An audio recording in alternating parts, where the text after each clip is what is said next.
ವೀಕ್ಷಕರೇ, big boss Kannada season 12 ನ winner Gilli ನಟ ಅವರು ನಿನ್ನೆ ಆರತಿ ಉಕ್ಕಡ ಮಾರಮ್ಮ ದೇವಸ್ಥಾನಕ್ಕೆ ಭೇಟಿಯನ್ನ ಕೊಟ್ಟು ತುಂಬಾನೇ ವಿಶೇಷವಾದ ಪೂಜೆಯನ್ನ ಮಾಡಿದ್ದಾರೆ. ವೀಕ್ಷಕರೇ, ಬಿಗ್ ಬಾಸ್ ವಿನ್ ಆಗಿ ಹೊರಬಂದ ನಂತರ ಗಿಲ್ಲಿ ನಟ ಅವರು ಪದೇ ಪದೇ ಹುಷಾರ್ ತಪ್ಪಿದ್ದು ಈ ಒಂದು ಕಾರಣದಿಂದ ಉಕ್ಕಡ ಮಾರಮ್ಮ ದೇವಸ್ಥಾನಕ್ಕೆ ಭೇಟಿಯನ್ನ ಕೊಟ್ಟು ದೃಷ್ಟಿ ನಿವಾರಣಾ ಪೂಜೆಯನ್ನ ಮಾಡಿಸಿದ್ದಾರೆ.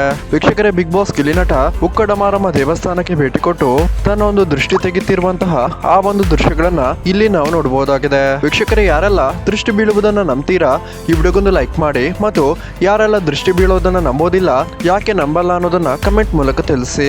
ಹಾಗೇನು ವೀಕ್ಷಕರೇ, ಯಾರೆಲ್ಲ ಗಿಲ್ಲಿ ನಟ ಫ್ಯಾನ್ಸ್ ಈ ವಿಡಿಯೋನ ನೋಡ್ತಿದ್ದೀರಾ, ದಯವಿಟ್ಟು ಈ ಚಾನಲ್ ಅನ್ನ ಸಬ್ಸ್ಕ್ರೈಬ್ ಮಾಡ್ಕೊಳ್ಳಿ ಮತ್ತು ಬೆಲ್ ಐಕನ್ ಅನ್ನ ಕ್ಲಿಕ್ ಮಾಡೋದನ್ನ ಮರಿಬೇಡಿ.